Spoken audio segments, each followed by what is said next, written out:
காலத்தால் அழியாத மத சார்பற்ற நடுநிலை தவறாத உங்கள் குரல் ஸ்லோன் மீடியா நெட்வொர்க்கின் மதிய நேர செய்தி அறிக்கைகள். அம்பாறையில் ரகசியமாக சுற்றி வளைக்கப்பட்ட விடுதி, பெண் உட்பட 2 கைது.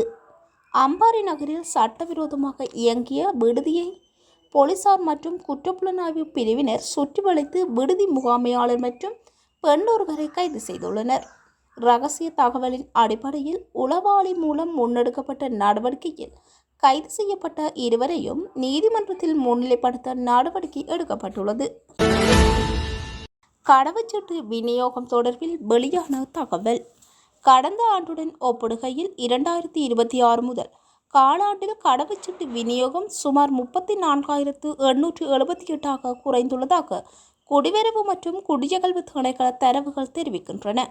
மத்திய கிழக்கு பதட்டம் மற்றும் நாட்டின் பொருளாதார மீட்சியால் வெளிநாடு செல்லும் ஹோரின் எண்ணிக்கை குறைந்ததே இதற்கு காரணம் இருக்கலாம் என தெரிவிக்கப்பட்டுள்ளது.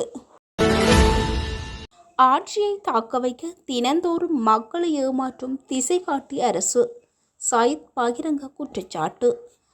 அரசு மக்களை ஏமாற்றி ஆட்சிக்கு வந்து தற்போது ஆட்சியை தக்க வைக்க தினமும் பொய்யான வாக்குறுதிகளை வழங்கி வருவதாக எதிர்க்கட்சி தலைவர் சஜித் பிரேமதாச குற்றம் சாட்டியுள்ளார். விவசாயிகளுக்கு நியாயமான நெல் விலை வழங்கப்படவில்லை என்றும் நிவாரணப் பணிகளை விட விளம்பரத்திற்கே அரசு முன்னுரிமை அளிக்கிறது என்றும் அவர் தெரிவித்துள்ளார். அடுத்த மாதம் இலங்கையில் காலநிலையில் ஏற்படவுள்ள மாற்றம், பொதுமக்களுக்கு அவசர அறிவுறுத்தல். அடுத்த மாதம் இலங்கையில் வெப்பநிலை மேலும் அதிகரிக்க வாய்ப்புள்ளதாக வளிமண்டலவியல் திணைக்களம் எச்சரித்துள்ளது.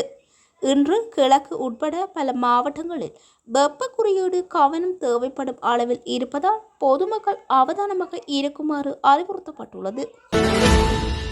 இலங்கையில் பிரபல தனியார் நிறுவனம் ஒன்றின் மிகப்பெரிய மோசடி, விசாரணைகளில் வெளிவரும் திடுக்கிடும் தகவல்கள்.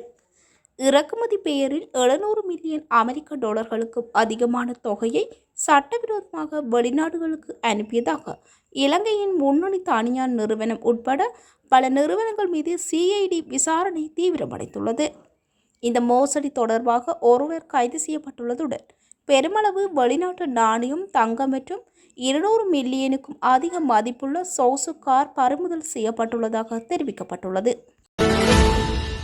விமான நிலையத்தில் அதிரடியாக கைது செய்யப்பட்ட வெளிநாட்டவர், பயணப்பொதிகளில் சிக்கிய பொருள். கட்டுநாயக்க விமான நிலையத்தில் சட்டவிரோதமாக 40,200 வெளிநாட்டு சிகரெட்டுகளை நாட்டிற்குள் கொண்டு வர முயன்ற சீன பிரஜை ஒருவர் சுங்க அதிகாரிகளால் கைது செய்யப்பட்டுள்ளார். 630,000 பெறுமதியான சிகரெட்டுகள் பறிமுதல் செய்யப்பட்டுள்ளதுடன் சம்பவம் தொடர்பாக மேலதிக விசாரணைகள் முன்னெடுக்கப்பட்டு வருகின்றன. இத்துடன் மதிய நேர செய்தி அறிக்கைகள் முடிவடைகின்றன. மீண்டும்